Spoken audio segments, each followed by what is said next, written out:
Oi, pessoal, tudo bom? Eu sou José Carlos Pinto, professor titular do Programa de Engenharia Química da COP da Universidade Federal do Rio de Janeiro, falando com vocês aqui no canal Falando com Ciência, sobre aspectos do dia a dia da pesquisa que se faz nos institutos de pesquisa e nas universidades brasileiras. O vídeo de hoje ele é motivado por uma comunicação do CNPq datada de 25 de maio de 2020 e que dá conta de que, a partir do dia 1º de julho de 2020, não será mais possível indicar bolsistas pós-graduandos associados aos programas chamados de demanda social, que são aqueles que fomentam as atividades de formação nos programas de pós-graduação e não projetos específicos coordenados por alguns professores. O link para a comunicação do CNPq você encontra aqui embaixo na descrição do vídeo. Eu gostaria, nesse vídeo, de levantar alguns pontos para serem considerados por todos os colegas pesquisadores e pós-graduandos bolsistas, além de candidatos à bolsa no futuro próximo. O primeiro ponto que eu gostaria de discutir diz respeito ao discurso usado pelo CNPq de que essa mudança vem sendo feita de maneira gradual. Isso não é verdade. A mudança das práticas de fomento utilizadas no Brasil ao longo das últimas muitas décadas vem sendo feita de maneira abrupta e em meio à pandemia, que é um momento particularmente complexo para as universidades e para os laboratórios de pesquisa, que estão nesse momento discutindo a necessidade de mudar várias das práticas utilizadas para lidar com as consequências da pandemia, da contaminação e a necessidade de evitar aglomerações. Como diz a nota do CNPq, as indicações não serão mais possíveis já imediatamente a partir do dia 1º de julho, portanto, prejudicando logo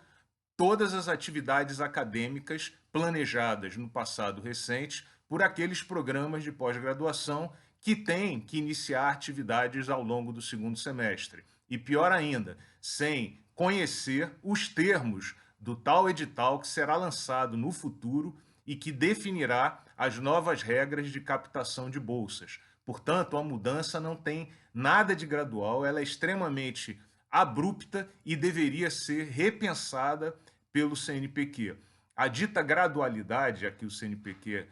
faz referência diz respeito ao fato de que ele não pretende cortar as bolsas daqueles estudantes que foram indicados no passado e estão associados, têm suas bolsas associadas a esses programas de demanda social. Mas o programa está sendo mudado de maneira abrupta em meio à pandemia. O segundo ponto que merece ser ressaltado é que esse programa do CNPq é um programa elitista, porque, de cara, ele prejudica a liberdade acadêmica da pesquisa que se faz no Brasil, ele induz a aglomeração dos pesquisadores e dos bolsistas em torno dos temas que eventualmente vierem a ser contemplados e com os professores e laboratórios que eventualmente conseguirem captar as bolsas, e é importante que se diga, os professores beneficiados com essas bolsas provavelmente serão os mais velhos, que são aqueles que apresentam os currículos mais competitivos em termos de produção, simplesmente pelo fato de que atuam na pesquisa há mais tempo. Portanto, esse é um aspecto muito ruim desse programa, porque ele certamente prejudicará principalmente a liberdade dos jovens pesquisadores recém-contratados nas universidades e nos institutos de pesquisa, forçando, na prática, a uma espécie de aparecimento, ressurgimento do chamado professor catedrático, que era aquele em torno do qual todas as atividades eram realizadas. Um terceiro ponto que deve ser considerado é que, com frequência, eu ouço colegas dizerem que esse é o modelo usado no mundo inteiro para financiar a pesquisa e a pós-graduação. Isso não é verdade, isso é falso. Por exemplo,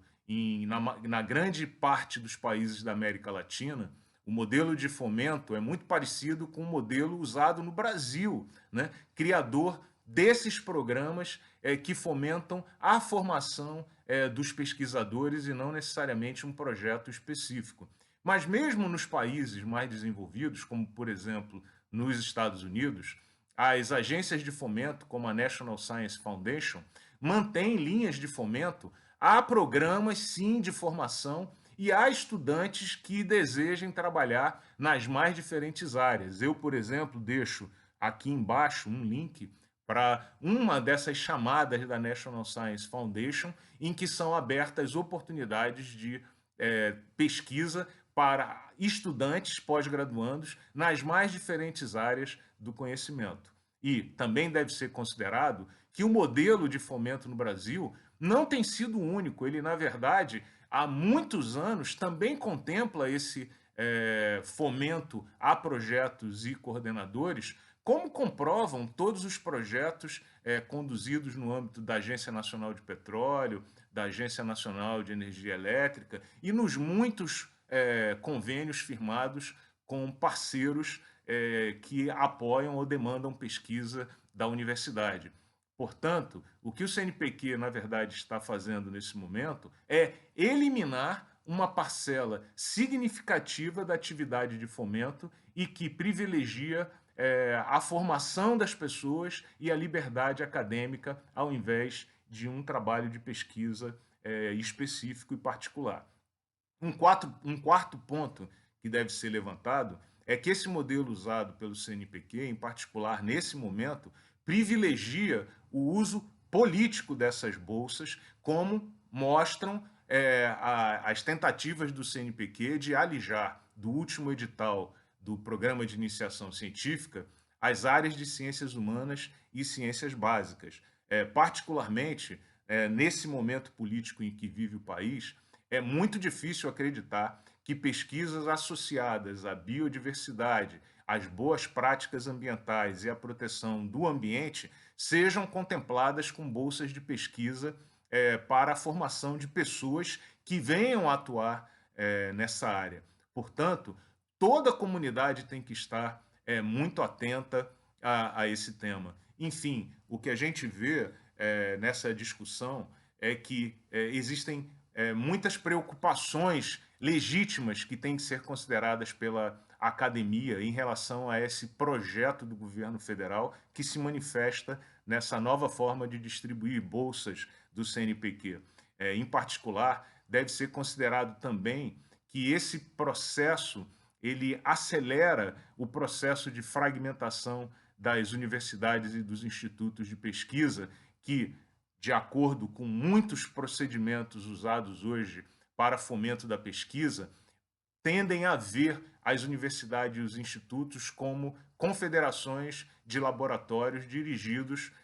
por coordenadores, o que prejudica muito a organização das atividades acadêmicas, o planejamento e a programação do desenvolvimento institucional. Por exemplo, parece lícito perguntar por que jovens pesquisadores que não tenham acesso a bolsas para financiar estudantes de pós-graduação associadas às atividades de pesquisa que conduzem em seus laboratórios, por que esses jovens pesquisadores deveriam colaborar com a formação dos estudantes que necessariamente deverão desenvolver atividades num outro laboratório e sob a coordenação de um outro professor. É óbvio que a disponibilidade de bolsas de demanda social abre oportunidades para todos, tendo em vista que o aluno tem liberdade de escolher as atividades que executará. São muitos os temas sobre os quais a gente deve se debruçar e é realmente uma pena que o CNPq resolva fazer mudança tão abrupta da história do fomento no Brasil, com tantas consequências, de uma maneira tão pouco discutida com o conjunto da academia e da pesquisa e da ciência no Brasil. A gente torce para que o CNPq pondere, reveja, reflita sobre essas ações, sobre as consequências que pode trazer para o conjunto da comunidade acadêmica no país e que mantenha os dois modelos funcionando simultaneamente, o de apoio à demanda social nos programas de pós-graduação e, simultaneamente, aos programas e aos projetos considerados prioritários para o país. Um grande abraço e até o próximo vídeo.